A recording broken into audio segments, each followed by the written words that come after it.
I'm joined now by Cate, a former advisor to former Florida Governor Charlie Crist, and Annette Taddeo, vice chair of the Florida Democratic Party, who ran for lieutenant governor with Crist this cycle. All right, thank you both for being here from Florida. And I want to get into this, first of all, about Jeb Bush. Jeb Bush's positioning going into 2016, should he run, is as sort of the centrist version of the Republican brand. Does he have to stay where he is on Cuba, or is there room for him to move by the time the race actually gets underway? And Cate, I'll start with you on that. Thanks, Joy. And first off, it's a great day for Alan. It's a great day for America, and I believe for the Cuban people, because we're moving forward.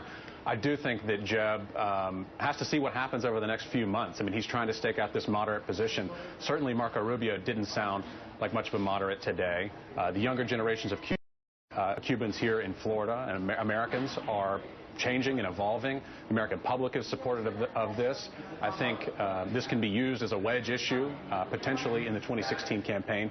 But if Jeb Bush wants to be the moderate that he has come out and cast himself to be, he's going to have to evolve that position, certainly for the general election, if not hedge during the primary as well. Yeah, and Annette, let me hit you with a couple of poll numbers that do suggest that this issue may not have the saliency on the right side of the ledger that it may once have. Support in Florida for normalized relationships in Cuba. As of February 2014, 63% of Floridians favoring normal relations, only 30% opposed. And then let's go to support among Latinos for more normal relations with Cuba. 62% in favor. And then finally, the age split among those who favor continuing the embargo. Look at the difference between those 65 and over and those 18 to 29. Only 18% of young Americans, according to Florida International University. Does this become one of those issues like immigration where the GOP might be behind the times demographically, Annette? I believe the GOP is definitely going to be behind the times. But first of all, as a Jewish Latina, I just want to say that today we're celebrating Hanukkah, and what a miracle today has become for the release of Alan Gross. So I'm very happy for that, and I know that all of us agree with that. Now, what's happening in Florida is that you got Jeb Bush, who just a few weeks ago gave a speech right here in Miami, Florida, saying that we need to go further to the right and be even more conservative when it comes to Cuba. So I think this puts definitely him not as a centrist, but as an extremist to the right. And I think if you listen to Cuban radio today in Spanish, they are flabbergasted and not happy at all. But the number... I think we might have lost Annette's signal. Do we still have you, Kevin? Yeah, I'm here. I think we do still have Kevin. All right, well, Kevin, I want to pick up on that because Annette Taddeo was just saying that the sense is that Jeb Bush is moving too far to the right on this. On the ground, there is a sense over the years that I lived in Florida that at least among younger Cuban Americans, they want more contact, they want more travel, they want more remittances, and that the policy, even just on the ground, feels like it's moving more toward normalization. Would that be an accurate read?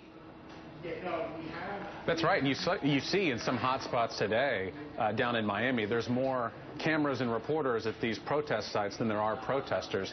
This is an issue that has been evolving. You'll remember in 2008, I worked for President Obama.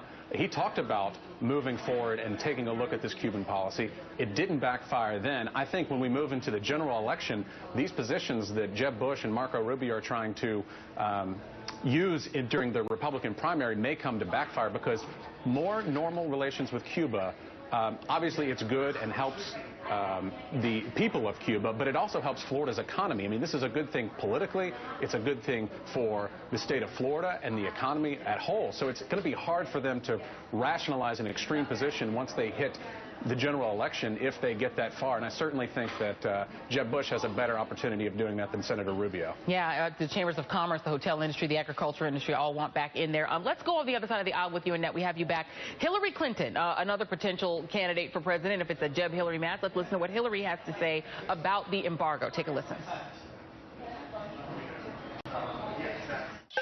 Is it time to end the Cuban embargo? Yes, yes. I mean, And that was Hillary Clinton. We're having a couple little glitches today, but she was speaking with Jorge Ramos, and she said that, yes, she would like to see the embargo ended. She said, I advocate that in my book. She said of her book, she said she thinks it's been a failure. On the Democratic side, Annette, does the embargo have any saliency at all? Because we do see Senator Menendez, a Democrat from New Jersey, still for it. Does the embargo play at all on the Democratic side for Hillary? You know, I think what we're seeing, certainly when it comes to Florida, is that it does play, but most Democrats and all Democrats, and certainly most Republicans even agree, we all want human rights lifted, and we don't want any of these violations that are happening in Cuba. Just the difference in how we go about it. Hillary and many of us obviously believe that we just need to try something new after more than 50 years.